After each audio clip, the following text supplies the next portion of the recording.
Hear candid conversations with wedding professionals as they share their stories, insights, and tips from inside the wedding industry. We'll chat about how to be authentic and that it's okay not to be perfect or run your business like someone else's Instagram. Let's dive into the privilege it is to serve our clients and discover the talented creatives that make up our community. When we share what we know and who we are, we better serve our couples as a wedding day team, as well as each other. Simply put, be Fabo. Now here's your host, Bobby Brinkman.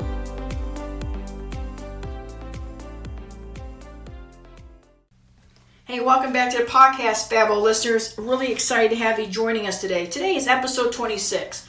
Episode 26 is going to be all about virtual assistants. One of the topics that you guys wrote into me and said you wanted me to find a guest that could share their information and share their knowledge about what a virtual assistant can do.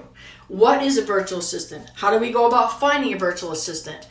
All of us in the wedding industry, especially the creative end of it, are overwhelmed. We have editing. We don't even have time to blog. And we all know from a recent BFABO podcast episode with Sarah Dunn how important blogging is for ranking and just let other people know about it. So I went out and I knew the person that was going to be able to share their experience, and I knew she's very busy, but I was thrilled that she had some time. She's also in New York, so out of her New York office, she was able to sit and talk with us. And she's going to give us tips, insights, and just some general guidelines on how we can take some things off our plate so that we can better, serve our current clients and our potential couples, and really put the focus back on the things that we know how to do well and let a virtual assistant handle some of these things. And the beauty of this, as she will share, is that it doesn't take a lot of payroll money because the person's not there. And you don't have to train some of these guys because these virtual assistants are already experts in the field that we need them to take things off our plate for. So she's going to dive into that. So I was really thrilled that she took our questions and she really gave them a lot of time with her answers. So without further ado, I am privileged to bring Adrienna McDermott onto the interview. She is a former bridal boutique owner and wedding planner turned virtual assistant. She is the owner of Ava and the Bee. We're going to get into how she named that. It's really, really cute. And it's a virtual assistant company, a social media managing company for wedding professionals. And again, that's key, listeners. She is working only with wedding professionals. She has some wedding experience. She understands what we're going through. So the fact that she's tailored her business to just be of service to the wedding professionals, man, that is just huge for anybody that's looking to get a little bit of help. To move on out of maybe this rut you're stuck in, and just to make things more valuable to you and give you some time back in your life so you can have a little bit of that work-life balance. She's been in the wedding industry for 10 years, 5 years working and managing bridal salons, and for 4 years she was the co-owner of a bridal boutique wedding planning company here in Savannah, Georgia. Over the last year, she has grown her virtual assistant company and now works full-time with 2 team members. She has a fine arts degree from Savannah College, Art and Design, and the experience of opening 3 businesses all before the age of 28. She's acquired unique knowledge on how to start a business, how to make it flourish, and how to scale it. Her work has been seen in print and online publications, including Savannah Weddings Magazine, Green Wedding Shoes, 100 Layer Cake and Ruffled. So that's another key. She understands these publications, so she knows how to best represent your images or your weddings and the stories you want to submit. She knows how to curate them and get them in front of the right people because she's actually done it herself. She is also very, very passionate about educating, and I think that's one of the things I respect the most about her, to help freelance people become virtual assistants. Not only does herself and her team of virtual assistants want to help each creative entrepreneur succeed, it is her goal to help everybody reach the level of success by their own definition. Some people need just a small amount of help and they feel successful. Others need a little bit more help to feel successful. And her goal is, I'm going to help you achieve the things that you want to achieve now and help plan for more growth in the future. When she is not working in her pajamas and top knot, you can find her with a cup of iced coffee, living her best life in the central New York with her tripawd black lab Cooper and her slightly overweight cat Brutus. And she is currently the girlfriend, to an Army veteran. So she moves around, and she's going to explain how being a virtual assistant allows her to be able to move around a little bit and have some freedom. And again, her heart and soul is all about educating and teaching. So listeners, you're in for a good treat. Sit back. Tina's going to have all the link backs in the show notes. Everything we talk about, Tina will have those links going back. And hang around to the end, folks, because Adrienna's going to have a great PDF available. I'll tell you how to get that, of things that virtual assistants can do. And she's willing to share with our listeners a PDF to help you get your checklist started. So without further ado, everybody please welcome Adrienne McDermott, owner of Ava and the Bee. All right, listeners, as I said, we are thrilled today to have Adrienna take some time and talk to us about virtual assistants. So it was a really hot topic. You guys asked me to bring this to you. So I'm thrilled to the people who wrote in all those questions. So for the interview today on this episode, I think we're going to chat and we're going to do our normal candid conversation. And then I kind of asked her off air if she would hang around a little bit, and we might do a bonus episode to get some little more deep dives. But let's see where this goes. We're going to bring up some of your questions as it goes, but I'm very, very excited to have Adrienna come and talk to us about virtual assistants. So please introduce yourself to our listeners, and thanks for being Fabo, and thanks for being here. Of course, I am so thankful you guys have me. So I'm Adrienna, the Ava of Ava and the Bee, and I've been in the wedding industry since I was 18, so for 10 years now. I started just creating bridal accessories and Kentucky Derby hats, ironically, and That's I was just fun. it was kind of random. I just kind of dreamed of being an accessory designer. So I transferred to the Savannah College of Art and Design and just kind of continued to work in the wedding industry. I started working in retail, David's Bridal, and then a small shop called Layer Beau that used to be in Savannah.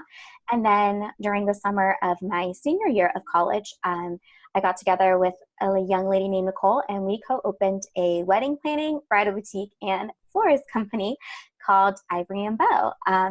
So I was there for about 4 years, and I really learned so much about the industry. You know, I had been working in retail before in design, but I really got kind of more of a hands-on business behind the scenes. Unfortunately, after working kind of every weekend for 6 years, my body started shutting down. I was getting kidney stones. It was a rough time. So I decided to go ahead and sell my share of the business and kind of just take a step back and kind of see what I wanted to do with my life. I was only 26. So I was kind of like, okay, like, what am I going to do now? And I actually started going to a work group called Wednesday. It's just a Wednesday work group with a lot of creatives and wedding professionals in Savannah. Wendy Norman is part of it from Apartment B Photography. So I just started going to that. I was working a 9 to 5, and it was just a casual get together. And they started talking about virtual assistants and outsourcing. And they're kind of just, complaining like, man, I have so much I need to outsource, but I can't find anyone with wedding experience. Like, what do I do? And I had never heard of the term virtual assistant. I didn't know what it was. I was like, what's that? Is that a computer game? I mean, is that something that we do? Is that what we do on those PlayStations? Surely that's not something that we do in the wedding industry. Exactly. I was like, wait, what? You're looking for a what? And so they just kind of started talking about it, what it was. And they were just frustrated because they couldn't find the right person. And, if you haven't worked in the industry before, it can be kind of hard to train someone. There's a lot behind the scenes. There's months of prep. You're there all day. There's vendor relations. There's some intimate topics you might talk about with the client. There's budgets. So long story short, they just kind of chatted, and I was like, oh, I can help you guys. Like, I'll do all that for you.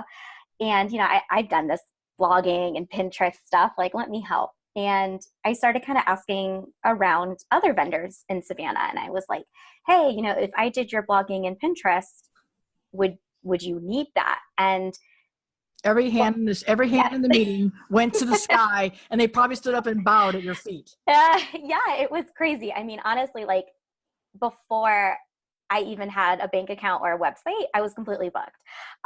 Literally, like, the day that my first person, Wendy, Apartment B, was my first client, and she was like, hey, like, how do I pay you? And I'm like, I don't know. How do you pay me? So I kind of was like, oh, this is growing. So I created a website. I set up all this stuff. And within months, I was beyond booked. And I ended up leaving the 9 to 5 I was working at because I just saw how quickly this was growing and this need for someone in the industry to do their work. And now it is my full-time job. I do this all day, every day.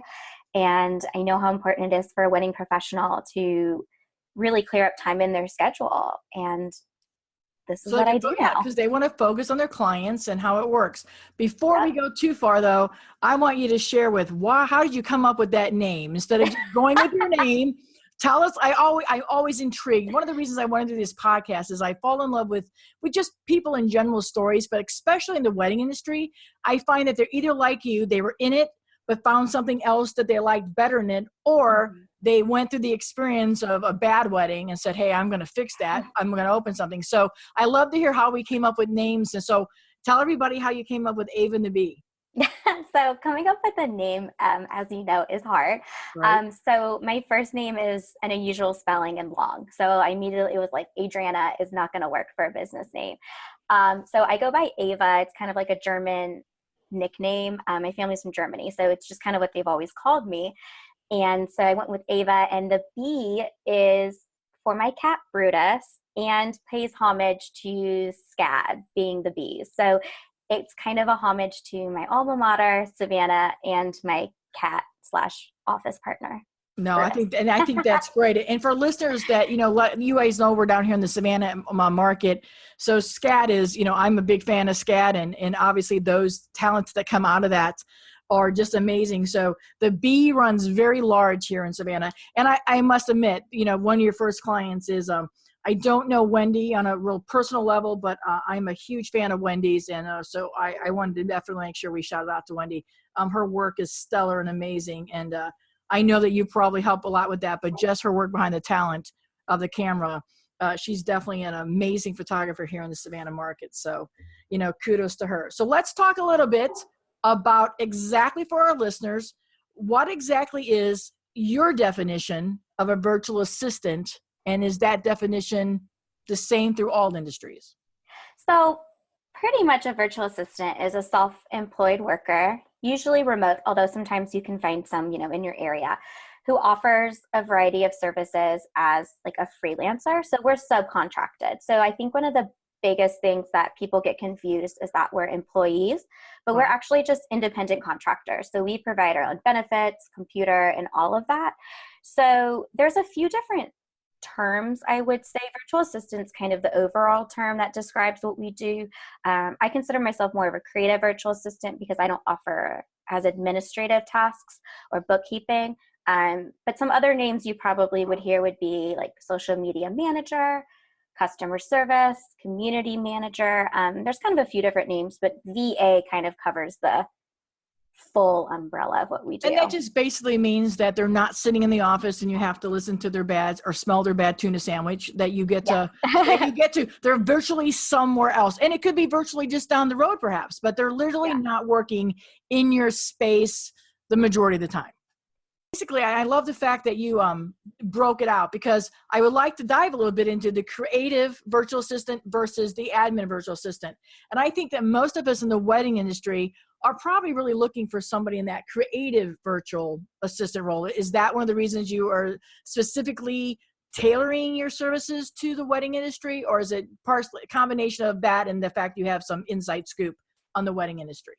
So it's kind of a combination. So I just naturally have more of I have a fine arts background. So for me, doing slightly more creative tasks. So typically what I'm noticing that my clients are needing, and that's common, is blogging, Pinterest, website updates and management, in PDF creation. So whether it's pricing or updates like that. So those tend to be a little bit more on the creative side. That also can include social media management. So if you need Instagram or Facebook help, that can really help. So more of the admin tasks would definitely be more like maybe research, spreadsheet and data analysis, maybe more a deeper dive into analytics. We do some analytics, but if you're looking to do maybe a huge Google ad spend, you might want to hire, like a full digital manager for that. Gotcha. So typically what we do is more of kind of the marketing side of it. So kind of more of the creative marketing of getting your message out there on a variety of different platforms in different ways. Gotcha. So who do you find across our industry, like the sector? Is there one sector of our wedding industry that could benefit more greatly and find the added value of having a virtual assistant versus another section of our industry? So definitely for what I've noticed is the two biggest that I hear from are florist planners, so kind of that sometimes they're together, and photographers, definitely wedding photographers. Mm-hmm. And I think it's because they're more solo. So typically if you're a wedding photographer, it's probably just you. It's Right. Most likely you might have an occasional second shooter, or maybe it's a husband and wife team, but for the most part, it's just you. So that's usually the people that we work with. We're one of the only people they work with. We're kind of their first outsourcing. They might do small things like maybe editing, but in terms of running parts of their business, we're kind of the first ones. So I definitely would say photographers are the biggest. Some planners as well who are smaller, maybe they don't have a huge team yet, so they kind of need someone to help with some back end as they grow their team in person. Gotcha. Well, I would agree with that. And we'll dive into that in a few minutes, but I kind of wanted to ask, I'm going to kind of preface this and start like none of us really knew what virtual assistants were based on some of the questions. So that's why I'm kind of leading the interview that way, because I know you're a wealth of knowledge. But maybe this is the sector that, from your point of view, why do you think a photographer or a florist or anybody in the industry would benefit and find the value in hiring a virtual assistant? And then we'll get into where to find them and all that good things. So I definitely think one of the biggest reasons is it's actually quite cost effective. So I think sometimes, if you think about it, if you want to hire an employee that comes in, even if they're like an intern or part-time, there's a lot of sitting and waiting and kind of the training period and the lull of here's how to blog and here's how to do this. But what's great is when you're hiring, a virtual assistant who's an expert at something, is you don't really have to train us. You will ask some questions to obviously get to know you and your company and how you run it, but you're not training us how to blog. You're not training us how to do SEO. So you're saving money because you're not spending the 20, 30 hours it would take to train an employee. So by outsourcing, you're really kind of allowing yourself to have some freedom and to also not have to house someone. You don't have to worry about someone coming in to an office. We have our own office. We can video call and everything. So I think it's really helpful for growth in that terms of that you can have help without finding an actual and I think, and I agree. And I think it's the outsourcing, which is a great word that goes to me hand in hand with virtual assistant. That is the level, that is the bridge that goes. And I think a lot of it is, and we'll go, like I said, we're going to get into this a little bit, listeners, but I wanted to make sure that we really got a good base, and she's such a wealth of information. I want to value her time. But I think that if we as employees and bring somebody in, you hit it on the head. They come in and I have to gather all the stuff. So now an hour's went by and they've got the minimum wage payment. And then if they're sitting in front of me and not getting it right, I'm just going to go and do it all myself and still pay this person. Where if I'm outsourcing it, number one, I don't see it. It's so I actually can work on something else and not feel compelled to micromanage because it's not in the same vicinity I'm working in. And again, I'm going to find, and we'll talk about that, the person that's going to benefit me and get to understand me so that when it comes back, I know what to expect and you know what to expect. So I think for listeners listening in, and it seems like a lot of newer industry people have wrote in to ask some questions. I think that I wanted you to really hear the part that she's talking about being brave enough to outsource. And we wear many hats as small business owners anyway. So we're cleaning the toilet or answering the phone.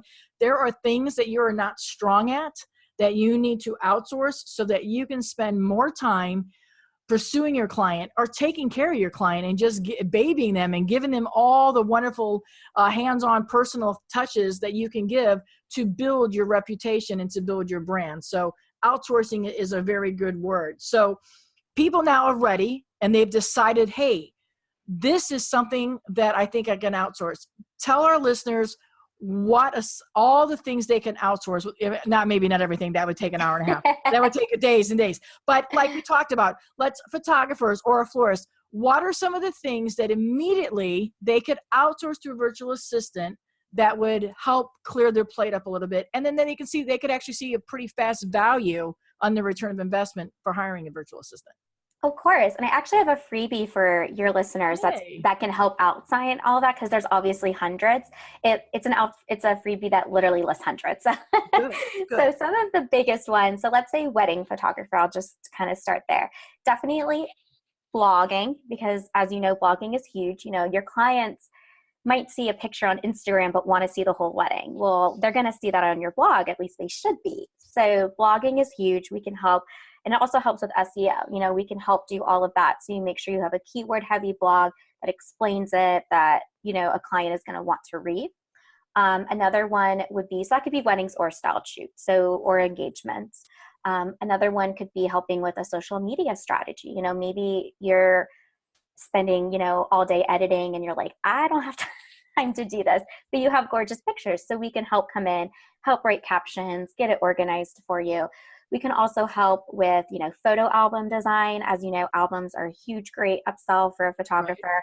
We can do all of that for you. We can do submissions. So if you have a wedding that you want submitted, you can outsource that. You can outsource Pinterest. Tailwind, if you have a Tailwind account with your Pinterest. Facebook, you can outsource, if you have a Facebook community that you need, adding watermarks to images, keeping track of vendor information. Maybe just every wedding you want to know what all the hashtags are that they use, or what their, names are. Or even like CRM softwares. Like if you want to do maybe 17 Hats or Dubsado, we can help set up automated workflows. So there's a lot of stuff that you can just delegate that, as you said, don't take up, you want to spend time working with your clients and getting to know them and making that connection. You don't want to be spending time on your website. Right. I think if you're a great storyteller with pictures, or you're a great florist and you have these designs, you may not know how to convey that into words. And then now, of course, with the technology, convey it into words that are going to bring people into your brick and mortar, which is your website per se. So if you want people to come and see you, you can take our photos, our creations, and you can add the right keywords. And then you help decide, hey, in looking at this culling of this wedding gallery, this might be a great submission for XYZ. Are you offering, offering guides, I guess, and say, hey, I'm looking at this style shoot. You should submit it here, here, and here. And we can help you with that, obviously. But are you also doing that kind of feedback to say, hey, not only are we doing the work for you and we're helping you build, but we also have some other outlets that might greatly benefit that you work with, that you can get people to get those places?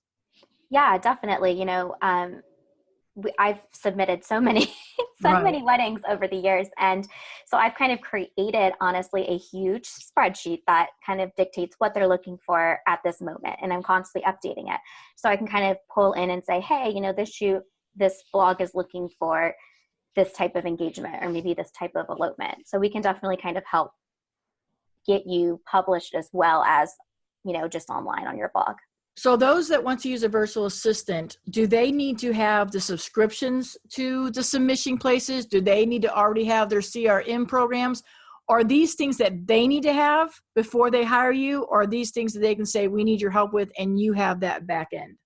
So typically, if it's like a subscription, you would be responsible for paying. So if it's like, aisle planner or something, you would pay for the monthly. We can set things up. So we do offer, a lot of VAs will offer like workflow setup. So maybe you're going from one program over to Honeybook, and you're kind of needing to help make sure it's transferring right, or taking kind of your ideas of what a workflow should be and turning it more efficient. But most VAs are going to require for you to buy whatever monthly subscription is involved.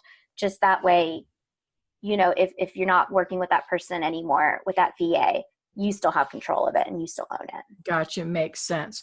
So now we're at a point where, okay, I understand what virtual assistants can do. How now do I go about finding one? And then, of course, this is your opportunity to let's save your academy till the end. But let's talk about how I go about finding a virtual assistant, and maybe even finding you. And then the next steps kind of just, I know everybody's going to be a little different, but just kind of what a process that you think a virtual assistant can do. And then adding on that question is, are you able to tell your clients, or can you see from your clients the things that you have done? Like, hey, I know you're ranking a number one because we've been doing your blogging, your SEO. Are you able to provide those kind of stats back to your clients? Yeah. So, Wendy is a great example of someone that I've kind of helped bring her SEO when we first started from, I think it was like the third or fourth page to the first page of Google. So that's shout out to Wendy and her wonderfulness. Exactly. But I'll walk you through what I tell my clients. So I'll kind of walk you through what I would tell an inquiry just to make it easier. So first, before you start searching, because I know a lot of people just want to Google find it. someone. Yeah. So before you start searching, I think it's really important to figure out what you need to outsource. So even just a general idea is going to help you find the correct virtual assistant for your business, because there's so many of us. You want to make sure that you're targeting the right people and you're not just throwing it out in the world. Well, and it goes to the same principle. Even though you're a virtual assistant, you're still hiring somebody that you want to work with together, and it's got to be a good relationship, whether they're sitting next to you in the desk or across the country. Exactly. So one of the first things I ask inquiries, because typically how it works is I get an inquiry and it goes like this: I need to outsource, help me. And that's the email. Yep. And as much as I want to help you, I need more info. Right. So one of the first things I ask is, one, what is not getting done in your business that needs to get done? Two, what are you not good at or is outside your zone of genius that needs to be done within your business? And then three, what types of tasks do you need outsourced? Like what genre? Are we talking social media, marketing, bookkeeping? So before you start searching, kind of make a list and just start kind of brain dumping. Okay, these are the things that aren't getting done or that I just am not good at and I need to find an expert in. Exactly. So that's the first step before you find someone. The second do your homework, find out what's going to work for you. And then now you need to get ready to interview somebody and find somebody you're going to mesh with. Exactly. And second, you also have to be willing to outsource. I know that your business is your baby. I get it. And I think wedding professionals are almost harder at this than other industries I've noticed, is because we are so passionate, and I get it. But you have to really prepare yourself to allow someone to help you, because I have had many clients kind of burn our relationship because they can't outsource. They refuse to accept that someone else can do it. Right. They don't want to let go of it. It's their babies. Right. And then the feedback that you offer might be a little harsh once in a while, but that's why we need you. Exactly. And then to also kind of start thinking about a general budget. A virtual assistant will typically charge $20 to $60 an hour, which I know can sound a lot, but just think about what you charge as an hour. So maybe you're a photographer charging $150 an hour for an elopement. Would you rather be spending an hour making $150 or outsourcing to someone at $30 an hour? So I know sometimes the number can be a little much, but that's typically what you'll charge. And I always suggest starting with a budget of $250 to $500 a month is going to be kind of your starting range. So if you're at the part of your business, well, $500 sounds like too much, then it might be something that you kind of save for down the road, or you don't book as much for outsourcing. You only do one package. So that's just numbers wise what I kind of recommend. Well, but that's the same as anything that you do. It's the cost of doing business. So if you have to sit down and say, hey, I need this, if I'm a stationary person and I know I'm going to need a new printer, I have to budget out what it's going to take, how many jobs I have to take to get that. This would be the same way, in my opinion, is to sit down and say, okay, I'm doing weddings for $1,000. If I take 10% of that, that's $100. If I put $100 back and I know I'm going to do 2 weddings a month to go along your line of 200, that's 2 weddings I do. Look at the bang for my buck. That $200 could get me and we'll talk a little bit about your package ideas, but imagine those 2 weddings, just like you said, if you now have blogged that wedding maybe 3 or 4 times and for my own SEO, and maybe you've submitted it somewhere. Look how just those 2 weddings and that small investment could expand just a couple months of working with a virtual assistant and maybe get you where you need to go. And man, talk about how smooth it'll be if you can actually have a great working relationship over the course of your career with a virtual assistant. Oh, exactly. And definitely, a lot of times, we start with smaller packages with Yep. clients and then naturally our relationship will grow. Sure. And before you know it, you're going to be like, holy cow, you Right. can do that. And it grows. Right. I So, get to go to the wedding and just do that. And the rest of it goes to you. I'll take yep, the check. I'll call the client and you do all the work. That's yep. what I think a lot, and we'll get some questions, but that seems to be the core of the questions that are coming in. So go ahead, finish up there. Yeah. So now once we've gotten kind of the first stages of finding a virtual assistant, you know what you're going to outsource, at least an idea. You have a general idea of how much you can afford a month. Then you can start looking. So one of the first things I, suggest is ask around the industry, ask what other vendors in your area, who they're using. Maybe there's a couple, that some of your vendor friends are using. Just always keep in mind any territory agreements, some VAs, might not take a certain number of clients per area. Another place is social media. I know I get a ton off Instagram. Right. So even just searching like hashtag virtual assistant, and you're going to find so many. So you can kind of start scrolling and seeing who feels right, like who fits your vibe, your aesthetic, because a lot of, what they're showing on Instagram might be similar to yours. And then another big one are Facebook groups. If you just type in virtual assistant to some of those big Facebook groups that have like 10,000 people, you're going to get hundreds of responses. Right. Like there's a lot of great, wedding ones for Southern Wedding Pros.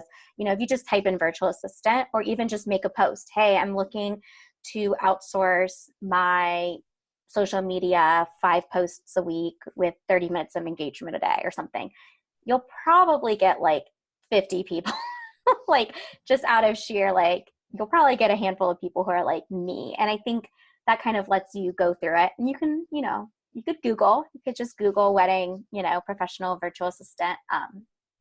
But I think a lot of times word of mouth can help, especially if someone works with a VA and they trust them, then it's kind of nice for you to find someone that you already know has a good relationship. And you touched a little bit on about market and territories. In the world of virtual assistants, especially in your business and your company, if you want to share that, how does that kind of work for most? Like, for instance, I'm going to go on a limb here and say that I know if I wanted to talk to you, and I did initially talk to you at one point, I would never infringe on Wendy. So I'm guessing that you would only maybe do, maybe you just do one, but generally they only do so many photographers, so many florists, or so many people in that area, because then how does that confidentiality work? Not on purpose, but maybe just accidental, so that you're not all getting to the block, the same place that actually may harm you in trying to raise your SEO and things? Mm-hmm. Yeah. So I know I definitely try to keep territory. I'm loyal to my clients. A lot of my clients, like Wendy, have been with me from the beginning. So I don't necessarily take on the same industry in the same area. So for example, like Savannah or Charleston, I'm only going to take like 1 or 2 photographers. And because like you said, you want to make sure your virtual assistant isn't trying to like compete with their own client. Like the last thing I want is to me compete to my own client. So like I have someone in San Francisco right now. I'm not going to hire another San Francisco person because I know that's such a targeted industry. So it's not fair to them. So I think kind of making sure your VA knows that is important, because we want to give the best service. So we want to make sure we're not competing either. And those are things that you just talk about at the very beginning and ask back and forth those things. Because again, if you're going to invest in this person can really help you grow. So you want to invest with somebody who wants to invest back in you, like anything else that you want to do. So I think that that's interesting. So that's good. I mean, I was curious if how that worked across the markets. And so do you find in doing this that virtual assistants are more popular in one part of the country versus another, or is it just generally growing like crazy? So it's kind of growing like crazy, I think, in general. I mean, I'll be honest, when I started, I couldn't find anyone who worked with wedding people, and I can probably name 5 that I have found over the last year that are just weddings, and 3 of them are in my court. Right. I was going to say. So I think that as wedding vendors need it, we're going to grow. I think it's just naturally, the whole idea of virtual assistants is finally becoming a thing. So I think before you know it, they're going to be hundreds. And so do you think that people like in the industry like me who've been around for 30 plus years, is this a segue that we could find another avenue to work. Maybe we don't want to be behind the camera or doing the wedding planning every Saturday, like you said. Would this be an easy transition to become a virtual assistant and knowing that we can bring some knowledge? And of course, obviously, especially if you enroll in your course, is this something that you see industry people can get into easier than people outside the industry? Yes. And I'm so glad you're asking that, because I get asked that all the time. And a lot of people in my group are wedding photographers, and they've gotten to that stage where maybe they're growing their family and they have so much talent. And the answer is yes. Good. I didn't go to school to become a virtual assistant. I just took my years of experience and of starting a few businesses and kind of turned it into something. So I definitely think that if you're a photographer who's maybe looking to have an additional, and you can even, and what's great with what we do is you could even maybe only work 10 hours a week or 5 hours a week. You can set your own hours. So you don't necessarily have to do this full time like I do, but I have a lot of, people in my academy who are wedding photographers, and they don't necessarily want to shoot a wedding every weekend. So this is a way for them to make up that income while using what they're a professional at. Got you. All right. So now we know we're ready. Now you've sold us, and I don't know how you don't know that we've sold. I mean, I think this is a great thing. So now we know we need to do the things that we're good at and let go of the things that aren't, I always say, that don't add value. If something isn't adding value to my time, I need to find out some way or somebody else to do it. If it isn't adding value to my client and my overall cost of doing business, I need to outsource it in order to make more money. The old adage, spend money to make money. So now we know we want to go with somebody, and now we know where to look for somebody. Now we're going to send the questionnaire in. Now that person's going to lead us into how many things we should do for them. You say we need to pick 2 or 3 things that we need to get done. And then so we're going to leave it now to the virtual assistant to guide us. So now let's talk a little bit about pricing structure. And I know you can't speak for all of them, but in general, you're the expert that we're going to. How does that process now work for somebody? Yeah. So how I like to work, so like you said, every virtual assistant will kind of be different, but how I like to work is when I get an inquiry and, we're ready to book each other and, and to be on this journey, is I like to take a look at their list of tasks and kind of start with the first 2 or 3 things that are the most important. So what I'll do with my clients is we'll kind of look, at their to-do list and to say, okay, what are going to be the tasks that are going to get you the most result that you need now? So maybe you're looking for growth. Maybe you're looking for, hiring or sustainability in your company. There's different stages of growth in a company. Right. So first we'll look at that, and then we'll kind of help you organize what we should tackle first. So typically when you book a virtual assistant, there's kind of 2 main options. So you're going to have an hourly rate, and every VA will have just a general hourly rate that they base stuff off. And then you'll have packages. So typically packages are going to be like a group of services that are put together as one. So for example, something like Pinterest is going to include, quite a few things in the Pinterest world as a package. So typically we'll start with a few packages, and then we'll kind of tackle our to-do list as we continue our working relationship together. And you can kind of customize these packages too. So like, for instance, if somebody came to you and says, man, I don't even have Pinterest at all. Your suggestion, because now we all know how brides are looking on Pinterest and grooms are even looking on Pinterest. So now you would say, I want to focus on Pinterest, and then maybe in a month or 2, we would add this, and this as we grow. But you could actually, your virtual assistant can kind of customize after you've shared this information, and that way you can find the best value and money spent to get you the biggest bang for your buck. Exactly. And what I like to do with new inquiries and new clients is to kind of walk through what, I feel might be the best to start with, because they might think that this is going to give them more, but then I'm like, no, technically, like, this is going to give you the better growth in this area. So when you work with us, we'll kind of work together to figure out where we should start together, because you don't want to be overwhelmed. The last thing you want is to outsource 50 things, because you are going to be overwhelmed, because there might be some homework, you might have to do a few things right to get there. So I definitely think package-wise, I know with me, like, I'll send a proposal with pricing, and then it'll kind of map out, this is this pricing now, and then this is kind of what it can be down the road as we progress together. Right, because just because I'm outsourcing, I'm still going to have to gather up a gallery, get you the information for the gallery, and then I'm going to have to tell you about the couple for blogging. For instance, with me, we do a questionnaire. So all my clients get a questionnaire, and it says, for blogging, tell us about your day. So if I did all that stuff and was already in my workflow, man, at the end of a wedding and the gallery's up, sending the virtual assistant, here's the gallery, here's the questionnaire. I don't really care what you pick, what you do. That's why I'm hiring you. And then bam, it's ready to publish on my blog, or then you even submit it. So that's that whole step taken out of what I do. So I then could possibly be talking to another client, or like you said, doing an engagement suit or something, or making another floral, or even, planning a wedding. I could see another client in that process of doing that. So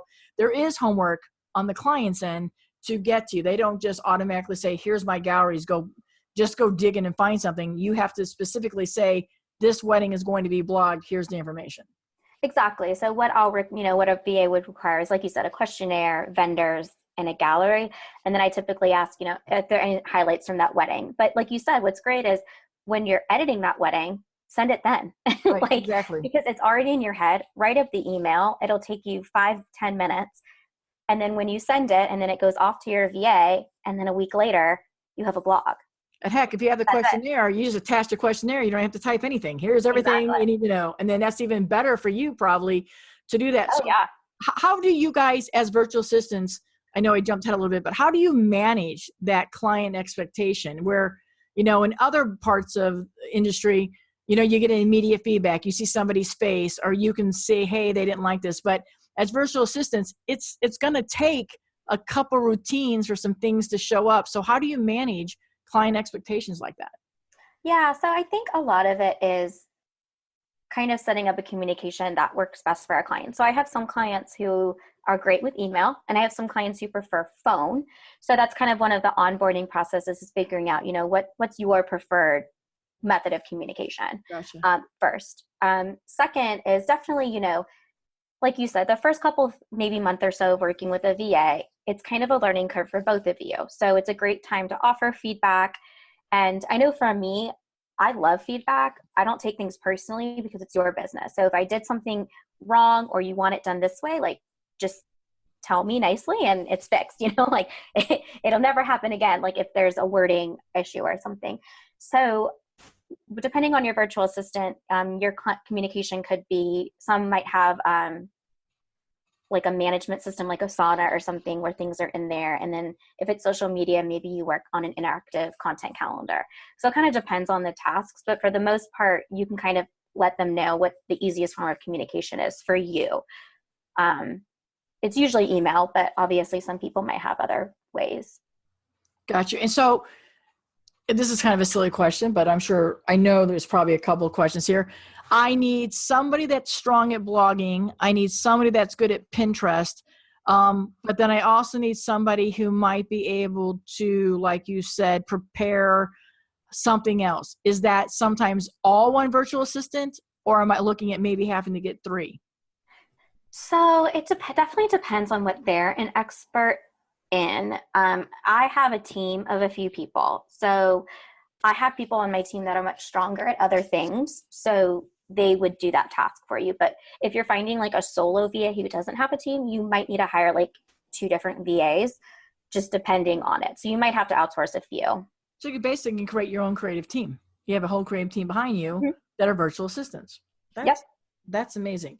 All right. So now we have a virtual assistant. We kind of know what all they do and how they can benefit from us. We know their process is going to be individual with each one and going. So now I'm ready to really dive in and finding a really good virtual assistant.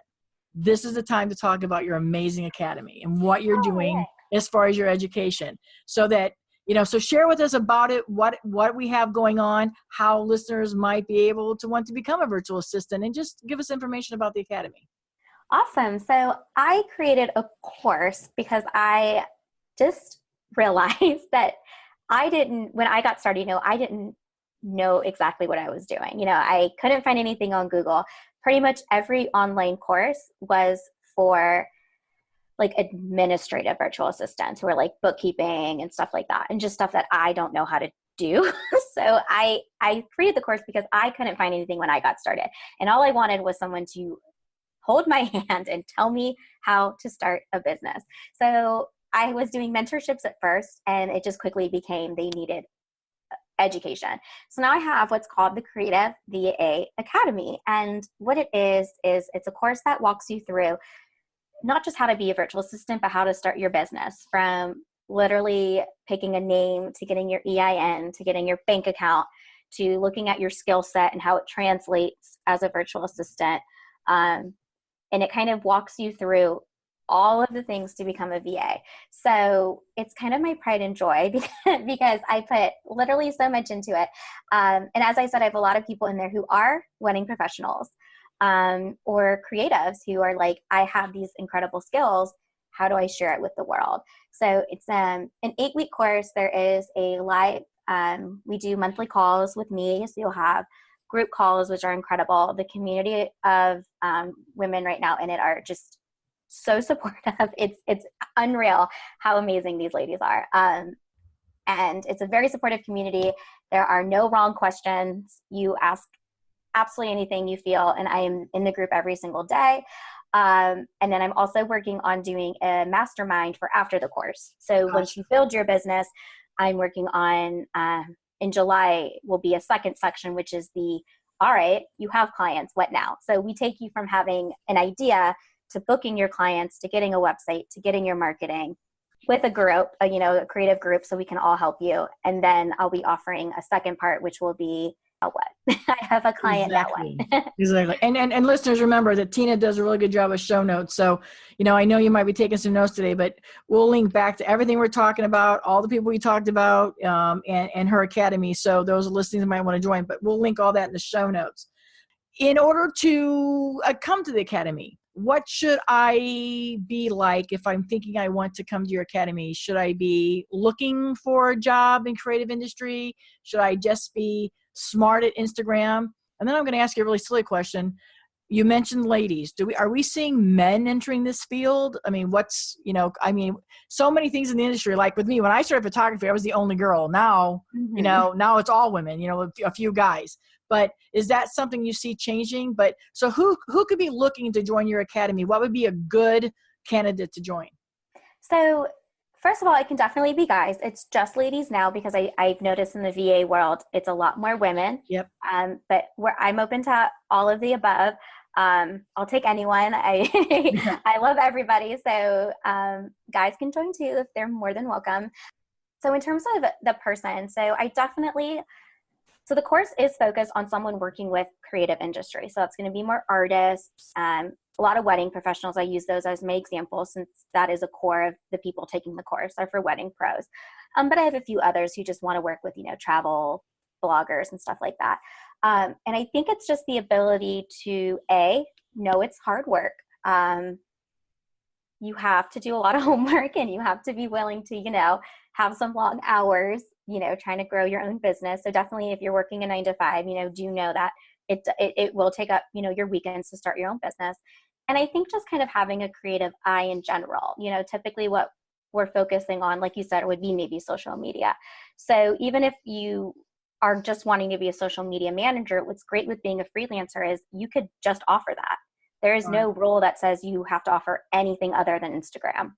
So if you're a pro at one thing, that's okay because there's someone out there who wants a pro at that one thing. Exactly. And that's what I was just going to say. I mean, it seems to me like with any side hustle, I mean, listeners, we all know this. A lot of us have side hustles on our 9 to 5. But if you take this academy and really are good at Instagram, or maybe you're a past bride that has been really good at Pinteresting, here's a way to do a side hustle that keeps you in the wedding industry if you like that, but can also eventually perhaps make it a full-time career move. I mean, there's no guarantees in anything, but if you don't start, you can't really go anywhere. But I mean, I think that, yes, you would have to be creative. So then if there's somebody, is your class just for the creatives, or is there an admin side for people that might want to do accounting or administrative? Or is your academy right now in your course, just more on the creative side?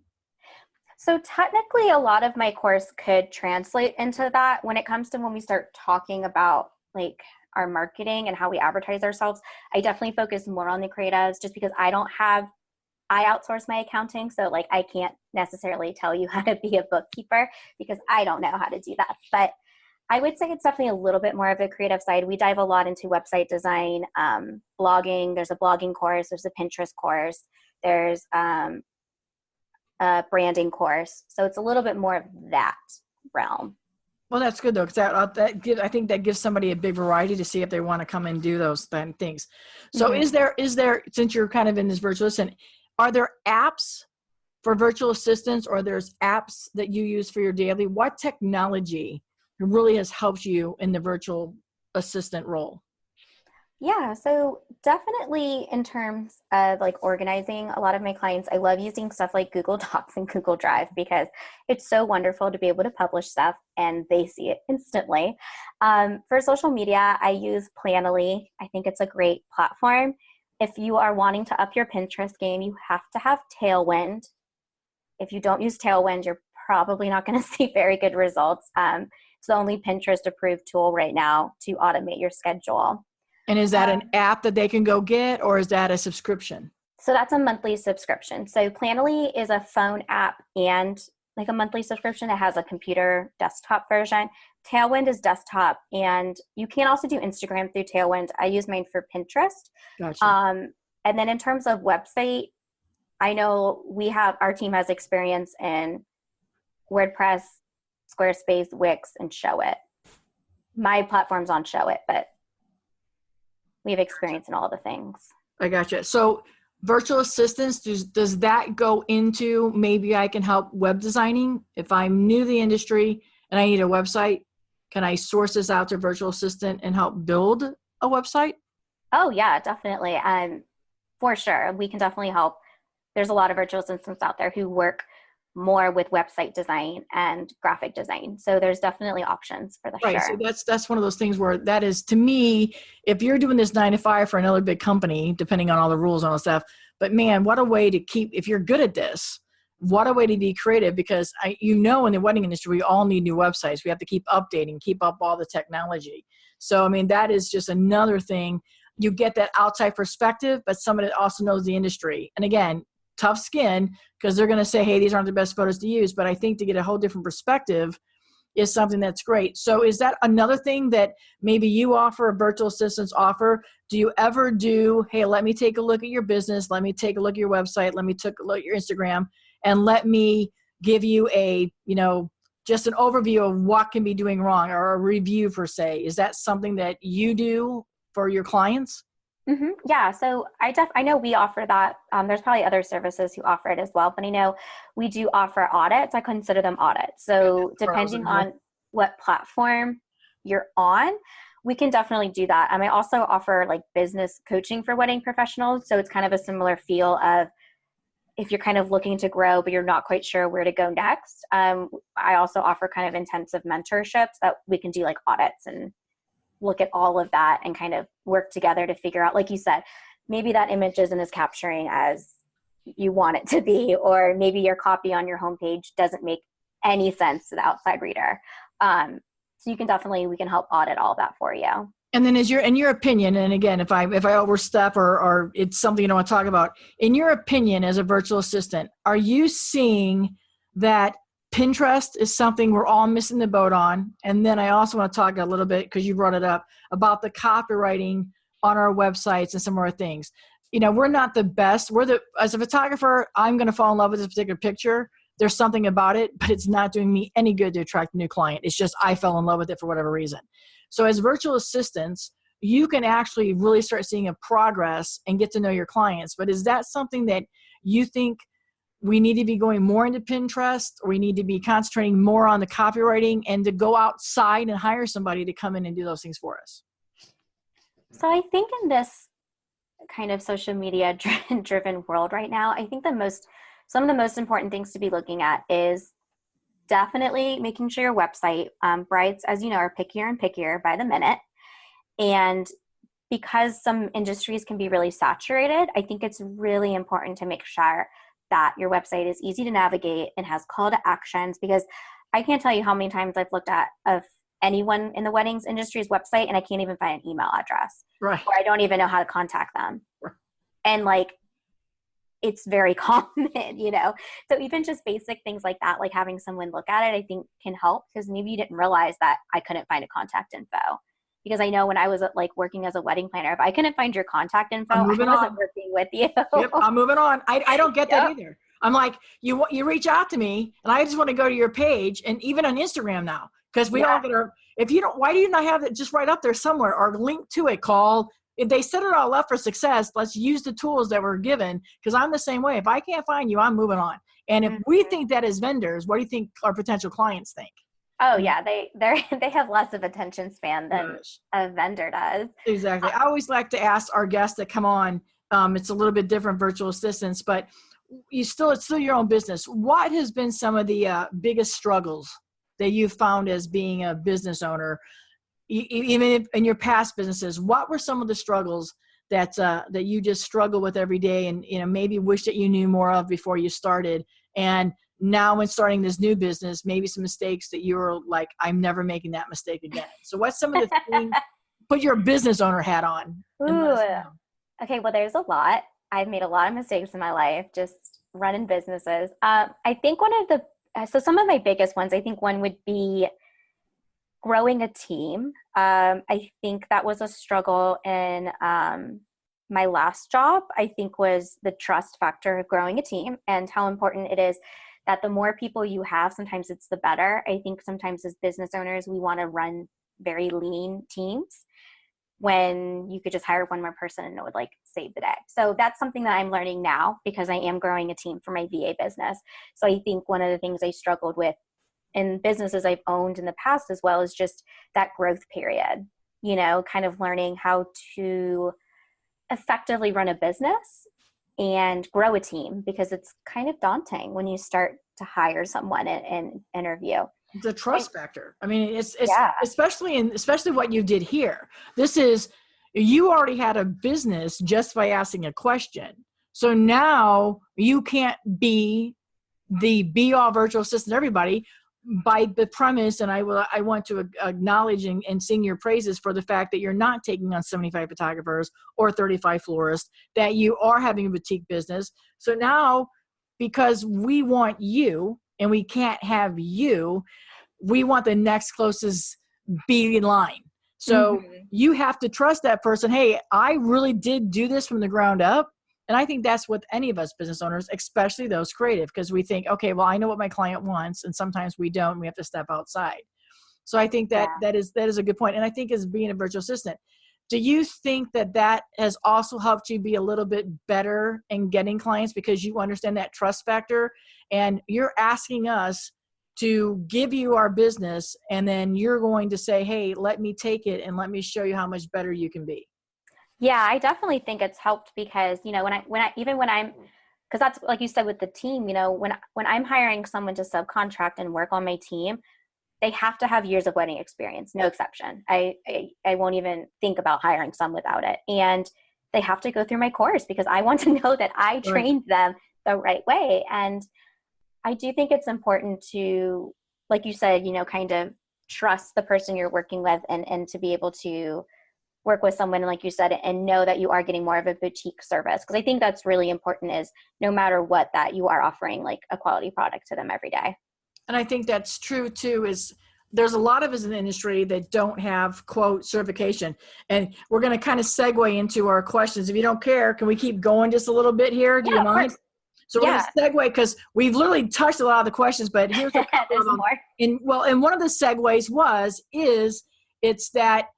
is there a certification? I mean, if we don't go through you and we just do the, God forbid, Google and find somebody, how do we know that the information we're giving these people is going to be used correctly? Obviously, we're going to know if they come back and blog for us, but where's that? Is there a certification? Do you think that we'll get to a certification standpoint at some time? What is out there to validate a virtual assistant? Yeah, I think that's one of the hardest parts. Is there are definitely a ton of courses. So, I mean, there are probably like hundreds of courses out there that you can take to help grow a business for your VA. In terms of like official certification, there's not technically really anything. I think when you're looking to hire someone, I definitely think it's important to maybe do a call or a video chat, kind of get to know them. 2, make sure their contract is secure, because I have seen people's contracts and they are not secure. You want to make sure there's confidentiality agreements, because you want to know that what you're telling them and what they're telling you is protected. And it's the same with any of us that would hire a client. We give a contract out and vice versa. So that, do your due diligence when you want to hire somebody to represent your business, because that's what virtual assistants are doing quietly, not in front, but in essence, what the product that you deliver back to us is a representation of who we are as our brand. Exactly. So make sure they have a contract, because I've seen tons of people in Facebook groups be like, I'm not signing a contract. Gotcha. That's a huge red flag, I think, for both of us. I want to be protected. You want to be protected most of all. So I think, and also maybe, see what their work is, ask for testimonials. A lot of times if someone's new, you have to be understanding that their rates might be a little bit lower because they're new. So you're kind of taking a chance. Right. If you're hiring someone at $20 to $30 an hour, they're probably new. And there might be a learning curve with that, which is totally fine. If, you don't have the budget for more, then that's, a great part for you to grow with a VA. I was going to say, you can grow together and imagine where that could go. Exactly. Oh, yeah. So I think, kind of that trust factor of just seeing, testimonials, what they've done, and asking for examples of work maybe, and just saying kind of if they feel right. I think it's a lot of that feeling, like when you're in the wedding industry and you interview a bride and something feels off. Mm-hmm. Well, it's a red flag for a reason. Yeah. Right. Well, and it's interview process. I always tell my couples, you may be interviewing me, but I'm also interviewing you just the same. We have to make sure we're going to get together for the same goal.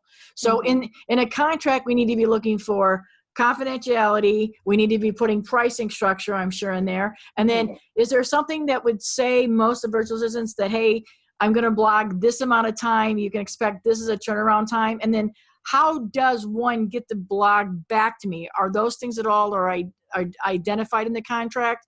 And maybe just what is a good turnaround time to have that happen? So the turnaround in time and stuff, as well as pricing and office hours, will all be in the contract, since different people might have different hours that they're like working.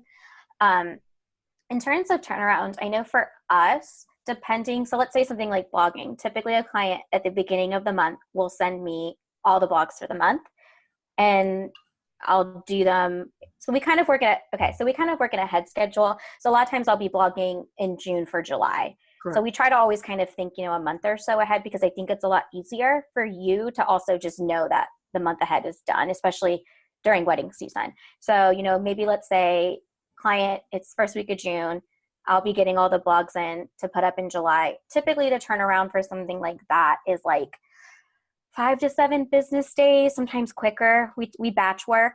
Our team batch works. So there'll be a day where I have a girl and me, we just blog all day. So, we might get all those done in a day. But definitely depending on, some things like we do workflows. So a workflow of like implementing something into like HoneyBook might be 6 weeks. So definitely before you book, you'll kind of discuss the timeline of each project.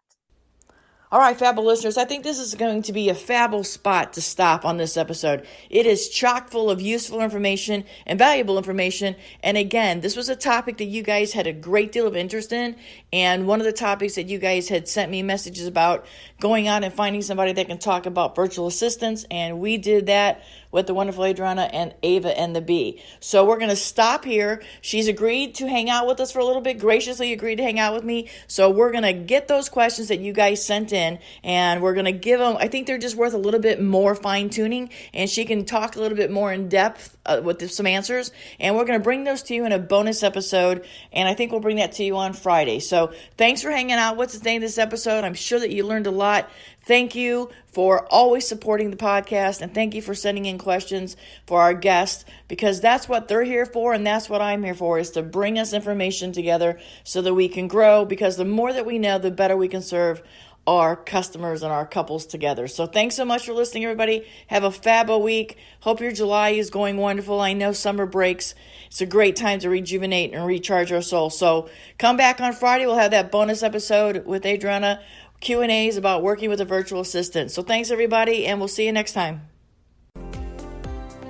Thanks for joining us. We hope these conversations will take you into your wedding weekend with a little more confidence, proud of what you do, and how you serve your clients. Maybe you even picked up a business tip or two. Till next time, be Fabo.